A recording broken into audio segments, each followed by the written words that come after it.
지난 3주간의 설교를 통해서 예수님 만난 사람들, 하나님 사랑과 은혜 가운데 참된 하나님이 보시는 자기 자신을 만난 사람들에 대한 이 말씀을 나누었습니다. 10월 달에도 계속 하고자 합니다. 그런데 오늘은 하나님과 씨름한 사람에 대해 말씀을 나누고자 합니다. 야곱이 야복강가에서 하나님과 씨름한 것은 더 이상 과거에 있었던 일들, 잘못들, 죄 이런 것들이 현재와 미래를 가로막으면 안 되기 때문에 새로운 삶을 위해서 홀로 남아 하나님과 씨름하게 됩니다. 어떤 사람도 인생을 살아가는데 지난날의 죄나 치명적인 잘못이나 아픔이나 상처나 장애나 콤플렉스나 이런 것 없는 사람은 없습니다. 이 세상에 문제가 없는 가정 없습니다. 겉으로는 멀쩡해 보여도 각양각색의 문제를 품고 살고 짊어지고 살고 질질 끌고 다니며 살아갑니다. 근데 문제는 문제가 아니라 문제를 딛고 일어서는 데 필요한 믿음입니다. 한 인생 살면서 문제에 짓눌려 사는 것과 문제를 이기고 믿음으로 승리하는 인생을 사는 것, 언젠가 결단해야 되는 우리의 선택입니다. 그래서 여호수아는 이스라엘 백성들을 향해서 나와 내 집은 하나님을 섬기겠다 선포합니다. 생명과 죽음, 저주와 축복 가운데 생명과 축복을 택하라고 외치기도 했습니다. 선택입니다. 믿음으로 생명을 선택하고 축복을 택하는 겁니다. 나는 저주를 거부하고 축복을 택한다. 나는 죽음을 거부하고 생명을 택한다. 나는 미움을 거부하고 사랑을 선택한다. 선언하는 겁니다. 하나님, 나 더 이상 과거의 노예가 되어 살지 않겠습니다. 하나님 열어주시는 은혜의 새 역사 살고 싶습니다. 하나님께 매달리는 겁니다. 이런 말을 들으면 어떤 분은 누가 그렇게 선택하고 싶지 않은 사람이 있나 할 수 있습니다. 그런데 선택하고 그렇게 결단하고 사는 것과 마음으로 바라기만 하면서 꼼짝 못하고 눌려 사는 건 다른 겁니다. 막연하게 바라는 것이 아니라 믿음의 선택이어야 합니다. 물론 쉽게 되지 않을 겁니다. 그래서 과거의 잘못을 정리하기 위해서 야곱은 야복강가에 홀로 남아 밤이 새도록 하나님의 천사와 생명을 걸고 씨름을 하는 겁니다. 밤새 외롭고 힘들게 천사와 씨름하면서 새로운 축복의 역사를 허락하지 않으면 절대로 놓지 않겠다고 고집하는 야곱에게 하나님이 이스라엘이라는 새 이름을 주신 겁니다. 야곱이라는 이름 자체가 쌍둥이로 어머니 뱃속에서 태어나면서 먼저 나오고 싶은데 자기보다 앞에 가는 형 에서가 있으니까 발뒤꿈치를 붙잡은 자다, 그런 얘기입니다. 그게 야곱이라는 뜻이에요. 발뒤꿈치를 붙잡은 자다. 그만큼 남보다 먼저 가지려고 하고 먼저 되려고 하는 욕망과 야망이 많았던 사람입니다. 그런데 그런 인생의 결과가 아버지 속이고 형 속이고 도망치는 신세가 되었던 겁니다. 그런데 인생의 후반기에 이르러서 형 에서를 만나려고 온 가족을 이끌고 새 역사를 향해 가고 있다가 불안한 거예요. 형이 나를 죽일지도 모른다, 과거 잘못 때문에. 그래서 마지막으로 야복강가에서 천사와 씨름을 합니다. 태어날 때부터 고집스럽게 자기만 하는 인간으로 살던 그가 깨달은 것은 자기가 저지른 과거의 죄, 그것 때문에 고향으로 돌아가지 못하고 끊임없는 방황하는 이방인으로 살아야 했던 그 역사를 청산해야 되겠다. 이거 아니면 새로운 미래가 안 되겠다. 하나님과 약속의 자리로 돌아가고 싶은 것입니다. 하나님이 야곱에게 주신 새 이름이 이스라엘입니다. 하나님 백성이다, 그런 뜻이지만 그 언어의 뿌리를 보게 되면 하나님과 겨루어 더불어 겨룬 자다, 하나님과 씨름한 자다. 그리고 또한 하나님 앞에 똑바로 서는 백성이라는 의미를 가지고 있어요. 하나님 앞에 똑바로 서는 백성, 이것이 합해보면 하나님 앞에 바로 서서 참 행복을 아는 사람들이라는 의미를 가지고 있는 겁니다. 우리도 하나님과 씨름하는 과정이 필요합니다. 하나님 천사와의 씨름이라고 하지만 나 자신과의 힘겨운 싸움입니다. 나의 문제를 해결하기 위해 나와 싸우는 과정이 필요한데 자꾸 피하고 도망다니고 숨기고 숨고 이래가지고는 한 발짝도 앞으로 전진할 수가 없는 겁니다. 내 안에 있는 나의 족과 싸워야 되는 거예요. 오늘 성경 말씀에서 우리가 해야 할 하나님과 야복강가의 씨름을 한번 생각해 보고 싶습니다. 첫 번째, 내 안에 있는 나를 믿음의 패배자로 만드는 족과 싸워 이겨야 됩니다. 인생의 패배는 사랑해야 하는 사람들을 사랑하지 못하고 아프게 하고 미워하는 겁니다. 거기에 나 자신까지 포함돼요. 나를 사랑하지 못하고 내가 나를 스스로 못난 인간, 못된 인간, 불행한 인간 만드는 모든 말과 생각을 포함한 인생의 패배적인 습관과 문화와 싸워서 이겨야 됩니다. 내가 하나님의 자녀인 것을 부정하는 불신, 싸워야 돼요. 그렇지 않으면 불신과 부정, 불만이 내 자신이 됩니다. 이겨내면 감사와 기쁨이 내가 되는 겁니다. 오늘 잘 알려진 대학 교수가 있어요. 어느 날 자기가 50에 이른 나이가 되니까 철이 들었어요. 그래서 아이고 일찍 홀로 된 어머니, 이젠 좀 어머니를 좀 위해서 내가 좀 시간을 투자해야 되겠다. 어머니 찾아가서 엄마, 내가 이제 엄마 필요한 거를 일주일에 한 번씩 해줄게. 엄마 뭐가 필요해? 아유 나 필요한 거 없다. 난 너 잘 되는 것만 기쁨이다. 다른 거 필요 없어. 계속 얘기하니까 어머니가 전 그러면 내가 주일에 교회 가는 거 쉽지 않으니까 나를 좀 교회까지 데려다 주면 좋겠다. 돌아온 것도 문제니까 웬만하면 나와 같이 예배를 좀 드려달라. 어머니가 얼마나 살지 모르니까 딸이 그러기로 했어요. 처음 교회 나갑니다. 근데 처음에 가는 날이 장날이라고 문제가 생겼어요. 예배 잘 드리고 친교 시간에 앉아 있는데 같은 테이블에 있는 여자들이 얘기하는데 보니까 이건 뭐 아이고 뭐 다른 사람 흉이나 보고 뭐 헐뜯기나 하고 뭐 이건 동네 정말 못난 여자들과 아무 차이가 없어요. 좀 조용한 자리에 앉으려고 좀 딴 데가 앉았더니 광고 시간에 어느 대학 교수라고 광고를 한 걸 알고 어느 장로가 오더니 내가 아들이 있는데 얼마나 돈 내야 그 대학에 기부 입학할 수 있냐고 또 그러니까 이런 또 속물이 장로인가 하고 또 이렇게 딴 데 간 거예요. 친교실을 나와서 조용한 곳을 찾았는데 큰 소리가 들려와요. 무슨 회의를 하나 본데 아니면 시장 바닥에서 하는 그냥 욕을 하고 삿대질하고 소리 질러야 되는 거예요. 교인들이. 깜짝 놀랐어요. 그래서 친교실에서 친구들과 재밌게 얘기하는 어머니 손을 붙잡고 엄마 갑시다. 다시 이런 개떡 같은 교회 오지 마세요. 내가 엄마 주일마다 일요일마다 소풍 데려가고 재미난 거 할 테니까 이런 거지 같은 교회 이제 다시 오지 마세요. 너 왜 그러냐? 내 딸이 엄마한테 얘기를 해줘요. 이렇다. 어머니가 이렇게 얘기합니다. 야, 나는 평생 이 교회 다니면서 예수님만 봤는데 너는 단 하루 와서도 참 대단히 많은 걸 봤구나. 넌 참 많이도 보는구나. 그 말에 딸이 충격을 받았어요. 어머니가 무식해서 그냥 복이나 빌고 할 일 없는 노인네들과 만나는 거 좋아서 교회 다닌 줄 알았는데 공부를 난 많이 했다고 생각하면서도 항상 부정적인 것이 먼저 들어오는 자기과 비교해서 우리 어머니가 이런 훌륭한 모습이 있구나. 그래서 어머니의 그런 마음과 눈과 생각을 배우려고 매주일 정성으로 어머니와 함께 교회에 다니게 되었다는 간증입니다. 선택입니다. 선택이에요, 여러분. 교회 생활하면서 항상 부정적으로 문제 있는 것에 끌려다니는 인생도 선택이고 감사와 기쁨으로 예수님 바라며 사는 것도 선택입니다. 그것이 여러분 자신이 되는 겁니다. 가정이 잘 되는 것도 성공이라 할 수 있고 자녀 교육도 그렇고 신앙생활도 성공과 실패라고 표현할 수 있어요. 한번 여러분에게 제가 질문을 던져볼게요. 속으로 생각하세요. 밖으로 얘기하지 마시고 3가지 질문 던질게요. 잘 들어보세요. 첫째, 여러분 정말 성공하고 싶으세요?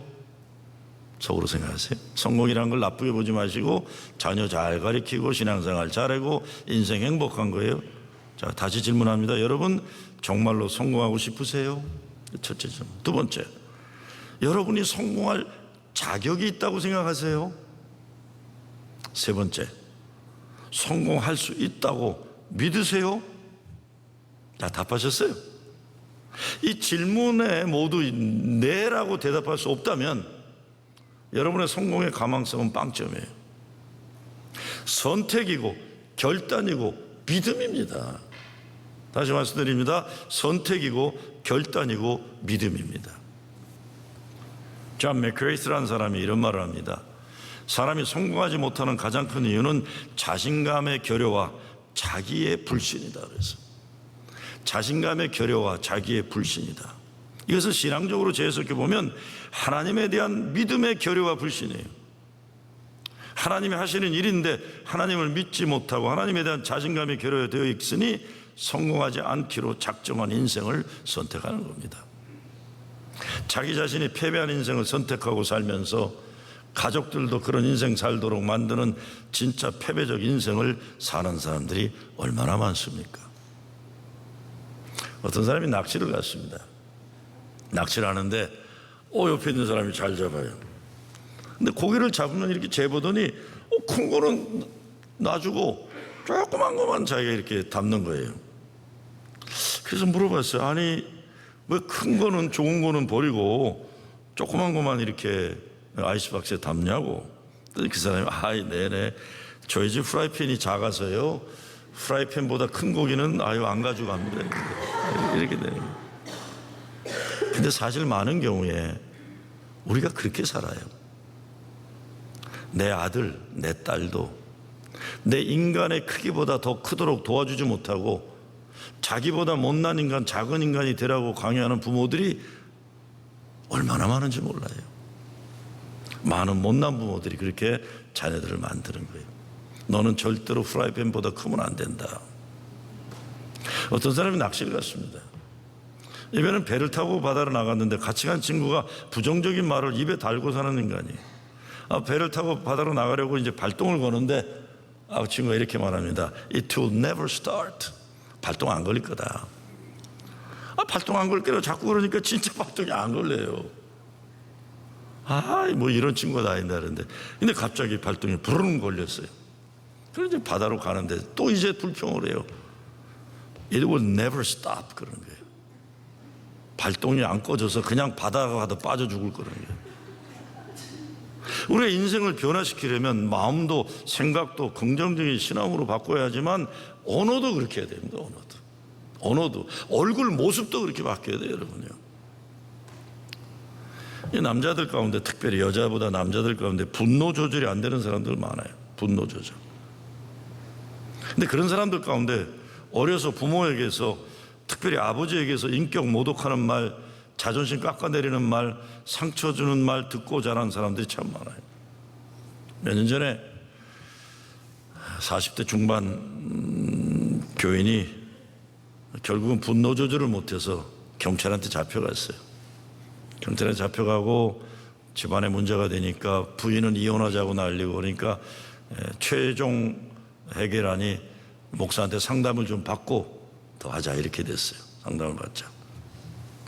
상담을 하다 보니까 어려서부터 아버지가 저 자식 나가 되져라. 저거 밥 굶겨라. 아침부터 잘 때까지 어린 자기를 향해 욕을 했다고 하는 거예요. 근데 더 큰 문제는 아버지가 그러면 엄마라도 자기를 감싸야 하잖아요. 또 엄마까지 합세해서 자기를 조롱하고 무시하고 상처 주는 말을 아침부터 밤까지 한 거예요. 그래서 제가 얼마나 힘들었겠냐. 그렇지만 이 문제를, 오늘의 문제를 어렸을 때 지난 40여 년 전부터 있었던 일이지만 이거 오늘을 위해서, 내일을 위해서 부모를 용서해야 한다고 그랬어요. 근데 갑자기 그 남자가 못해요 목사님 그래요. 그래서 제가 그래도 힘들어도 부모를 용서해야만 된다. 그래야 네 가정이 살 수 있다. 아니요 목사님 그게 아니라요. 다 돌아가셔서 못해요. 아이고. 그래서 그러면 부모님 묘에 가서라도 용서한다고 말하라 하고 했어. 용서한다고 말 못하면 왜 나한테 그랬냐고 화라도 좀 내라 그랬어. 이 속에 있는 걸 좀 털어버려라. 참 가슴 아픈 사람들 많아요. 우리가 다 멀쩡한 거 같지만 주일날 다 양복 넥타이 메고 있는 것 같지만 그 속에는 지난주에도 말씀드렸지만 상처받은 어린아이가 여기 있어가지고 이게 해결이 안 되는 거예요. 못나면 어때요? 못생기면 어때요? 공부 못하면 어때요? 과거에 잘못했으면 어때요? 죄 졌으면 어때요? 이제부터라도 새롭게 예수님 만나 새 인생 살면 되는 거예요. 예수님 십자가 보혈의 은혜로 용서받고 사는 것만이 아니라 천하의 가장 하나님 사랑받은 존귀한 존재로 사는 겁니다. 살아가는 거예요. 두 번째, 그리 하나님과 만나야 됩니다. 하나님 만나 변화되어야 됩니다. 오늘 24절 말씀에 보면 야곱은 홀로 남았더니라고 했어요. 언젠가는 우리 모두가 하나님과 철저하게 홀로 되어 만나야만 합니다. 홀로 있다는 것이 뭡니까?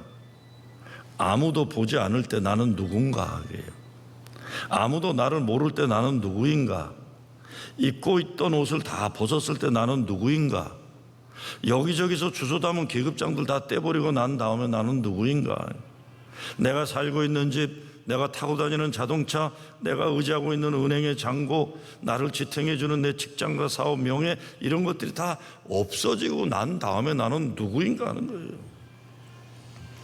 우리 모두는 언젠가 아무것도 남지 않은 마지막 최후 홀로 되는 인생의 막다른 길에 서 있는 나를 만날 것입니다. 그때 정말 나는 누구입니까? 지금 살자 죽자 붙잡으려고 하고 있는 이것들이 정말 그리 중요할까요? 근데 중요한 것은 이것입니다. 하나님은 저와 여러분이 홀로 그분을 만나시기를 원하십니다. 그것만이 아니라 우리가 혼자 되었을 때 그분이 우리를 만나주시고 도우시고 구원하십니다. 저는 병원에 진방 갈 때 가장 마음 아플 때가 수술을 앞두고 이제 마지막 기도를 합니다. 잘 고쳐달라고 기도해요. 근데 기도가 끝나면 어떡하면요, 간호원이 네 이제 됐습니까? 그러고는 그 병원 침대를 이제 이렇게 끌고 혼자 가야 돼. 그러면 지골이 장대한 남편도 멀쩡히 서서 바라봐야 돼요. 그 순간부터는. 왜? 수술실에 혼자 가야 돼, 그렇죠? 그럼 저도 이거 뭐야, 이제부터는 저 사람 혼자네. 그 순간에 남편 얼굴을 보면요, 그렇게 당당한 남편 얼굴이 하얘져요. 난 아무것도 할 수 있는 게 없네. 저 여자가 지금 홀로 저 수술실에 들어가야 되는구나. 그래서 기도합니다. 하나님, 이제 홀로 감당해야 하는데 하나님 함께 하시면 알게 해주세요. 제가 아이들 병원에 가서 꼭 하는 게 있어요. Lift your fingers up. 그럼 애들이 이제 이렇게 병원에 누웠다가 I want you to know why you have 5 fingers. 네가 왜 손가락이 5개인가 얘기해 줄게. Repeat after me. 그래, 나 따라해라. My Lord is my shepherd. The Lord is my shepherd. The Lord is my shepherd. 여호와는 나의 목자이시니. 내가 이제 수술에 들어가면 이제 마취하려면 생각 안 날 텐데 그래도 손가락 꼭 쥐고 하나님이 나와 함께 하신다는 생각해라. 내 목자 생각해라.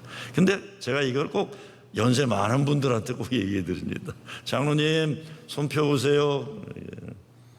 저 따라하세요. The Lord is my shepherd.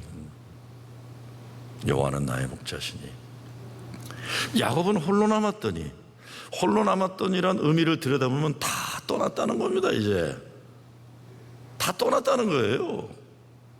야곱이 의지하던, 야곱이 기대었던 그 모든 사람이 다 떠난 거예요. 이제 근데 이 철저한 홀로 남아있음이 하나님을 만나고 새로운 은혜의 역사가 열어주는 시작이 되는 겁니다. 어떻게 준비시킵니까? 하나님이 싸우러 오시는 거예요. 홀로 남아있는 야곱을 위로하러 오셔도 시원치 않은 판인데 싸우러 오시는 거예요. 야곱이 새 사람 되게 하시려고 씨름하러 오시는 겁니다. 왜 그러셨을까요? 저는 그렇게 생각합니다. 위로해주면 야곱 그 인생 다시 또 자기 잘난 맛에 살고 머리 굴리고 하나님 원하시는 인간 절대로 되지 않을 것이기 때문에 깨뜨리려 오시는 거예요. 너 바뀌어야 된다. 사람이 노력해야지만 그러나 도움은 하나님에게서 오는 겁니다. 야곱처럼 철저하게 혼란한 것 씨름해야 됩니다. 철저하게 벌거벗은 모습 그대로, 사람들 앞에서 멀쩡한 것처럼 껍데기 쓰고 있던 그 모습 그대로, 못난 모습 그대로, 죄진 모습 그대로, 상처받은 아픔 그대로 가지고 정말 새롭게 거듭나기 위해 밤새도록 하나님과 씨름하는 그 과정에서 야곱은 공댕이 뼈를 다쳐서 평생 쫄룩거리며 살았다고 했어요. 우리에게도 그와 같은 고난의 흔적인데 주님이 만져주신 증표가 있을 거예요. 저 사람이 저렇게 쫄룩거리지, 나는 알아요. 이게 주님이 나 만져주신 자리다. 30절 말씀에 보면 그러므로 야곱이 그곳 이름을 브니엘이라 하였으니 그가 이르기를 내가 하나님과 대면하여 보았으나 내 생명이 보존되었다 하였더라. 그날 밤에 야곱과 씨름한 사람이 하나님이셨다는 사실은 우리에게 큰 은혜입니다.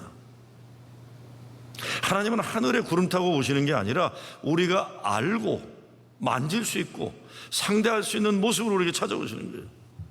그리고 우리가 씨름하시는 것은 우리 모든 문제에 실제적으로 관여하시겠다는 하나님의 의지가 담겨 있는 거예요.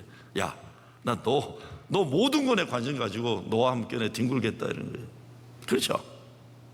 하나님 관심 가지겠다는 거예요.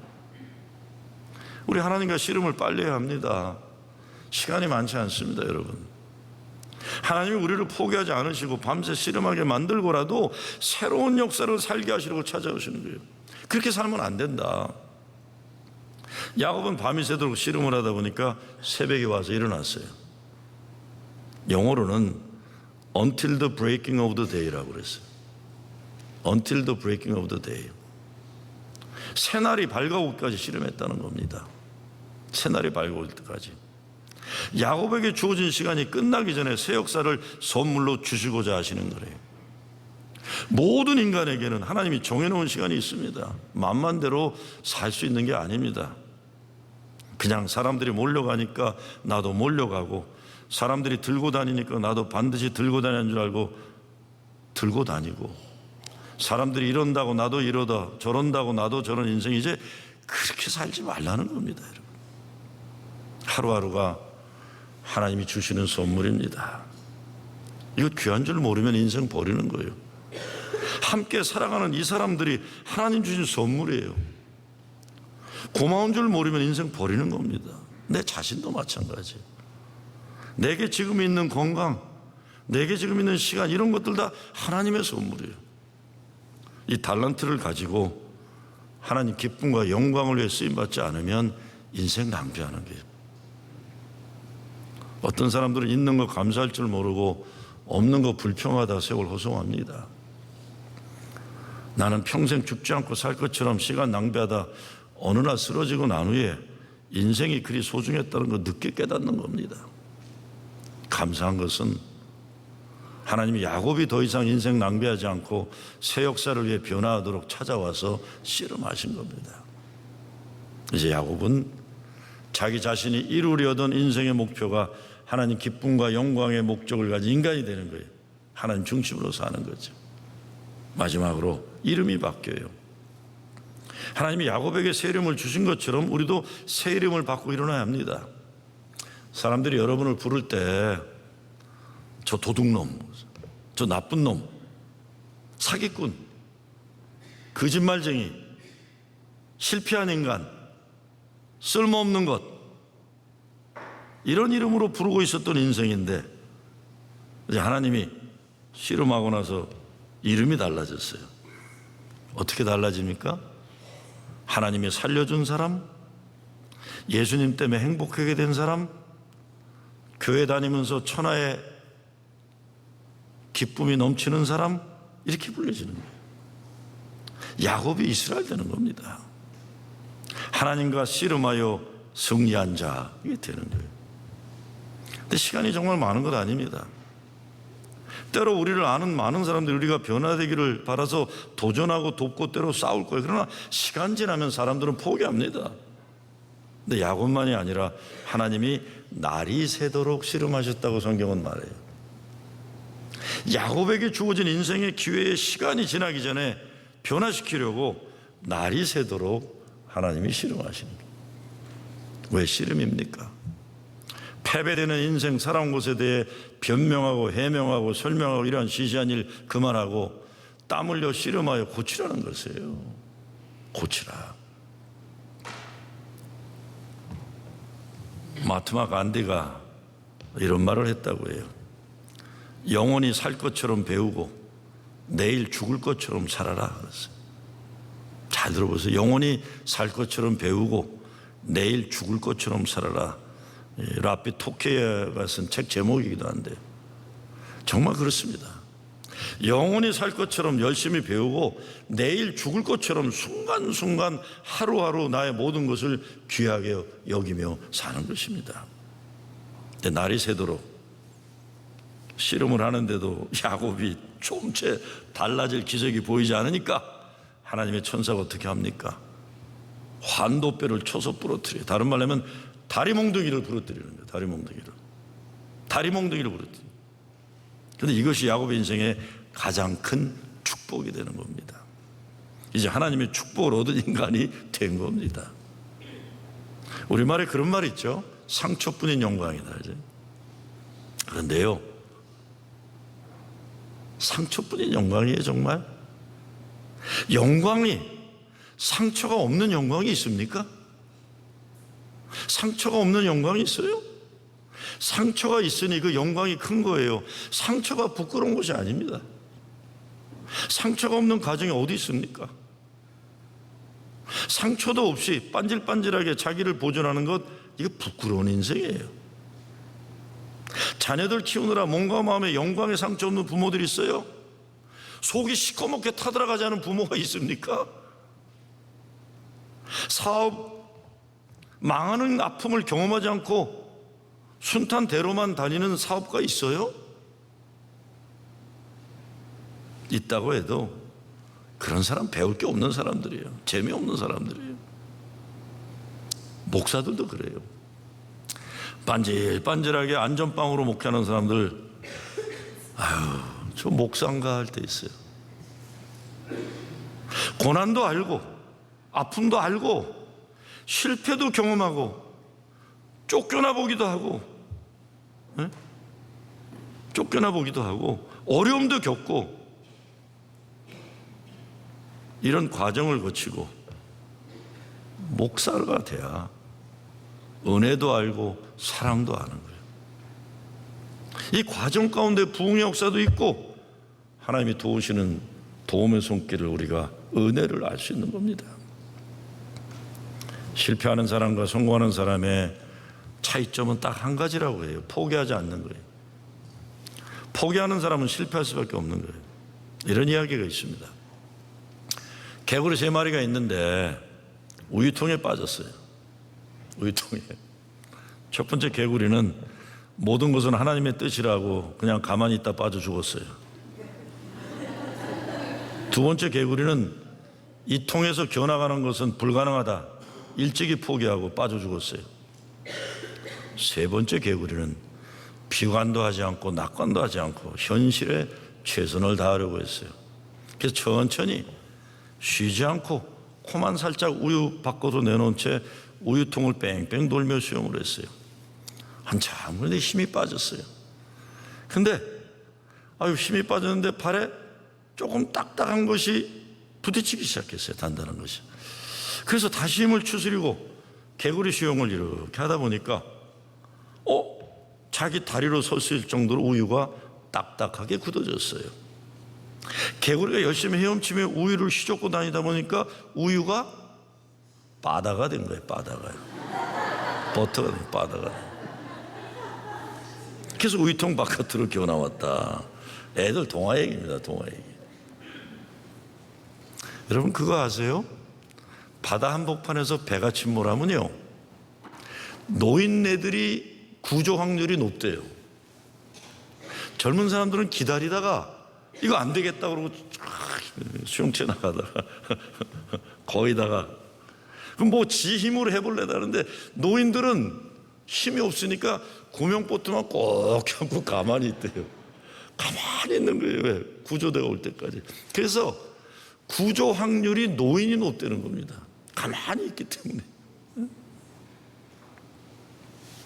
포기하지 않아야 산다는 것을 가르쳐 주는 거예요. 자기 힘으로 날이 새도록 씨름하던 야곱이 공댕이 뼈가 부러졌어요. 부러져서 휘청거리는 신세가 되는데 그때 어떻게 됩니까? 하나님을 꼭 붙잡고 놓지를 않아요. 이제 야곱은 하나님 붙잡은 손을 놓으면 끝장이라는 거야. 그래서 몸은 비틀거리는 신세가 되었지만 꼭 붙잡고 놓지 않아요. 그리고 사정을 하고 애원을 하고 간구를 하면 이게 기도예요. 나 축복해 주세요. 내 인생 변화시켜 주세요. 내 새 사람 돼야 내 가정이 살 수 있습니다. 나 좀 변화시켜 주세요. 나 좀 축복해 주세요. 야곱이 하나님 천사 붙잡고 놓지 않은 것은 생명 걸고 새 인생을 살겠다는 결단입니다. 하나님께서 바로 자기와 함께 씨름을 하고 계셨다는 걸 알고는 은혜가 넘쳐 이게 하나님이셨구나. 나 혼자 살아야 되고 나 혼자 씨름하는 세상인 줄 알았는데 하나님이 나와 씨름하셨구나. 하나님 감사합니다.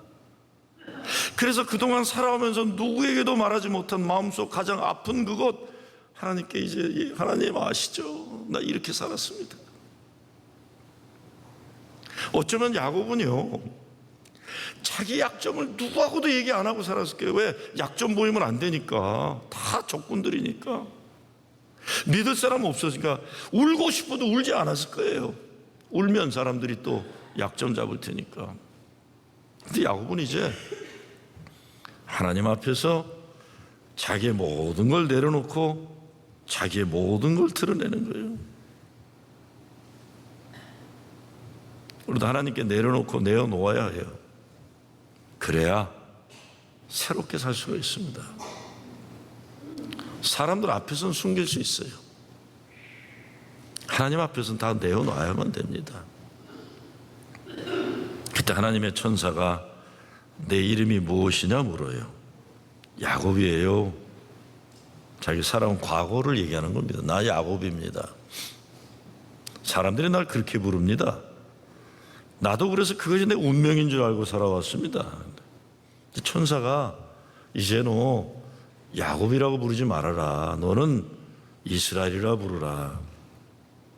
더 이상 내 과거에 묶이지 말고 이제 새 축복의 인생을 시작하라. 새 인생의 목적과 생의 자화상을 가지고 살아라. 우리에게도 이게 필요합니다. 왜 아직까지 살려주시고 계시는지, 왜 아직까지 붙잡아 주시는지 이거 분명히 알아야 돼요. 과정을 통해 우리 자신이 누구인지를 다시 알게 되고 하나님이 우리 인생 속에 담아주시는 거룩한 목적을 회복하는 겁니다. 야곱을 통해 발견한 우리가 누굽니까? 요한일서 2장에 보면 이런 말씀이 있어요.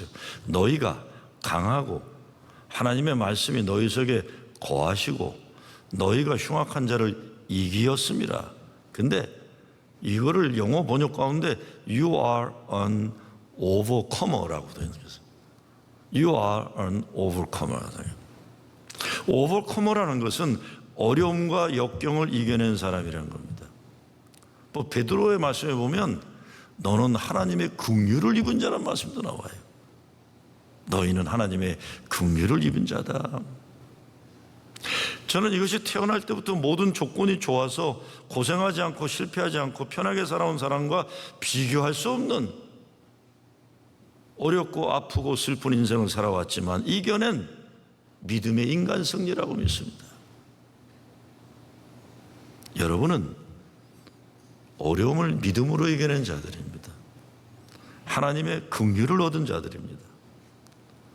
야곱처럼 밤이 새도록 씨름해서 하나님의 축복을 얻는 여러분 되시길 주의 이름으로 축원합니다.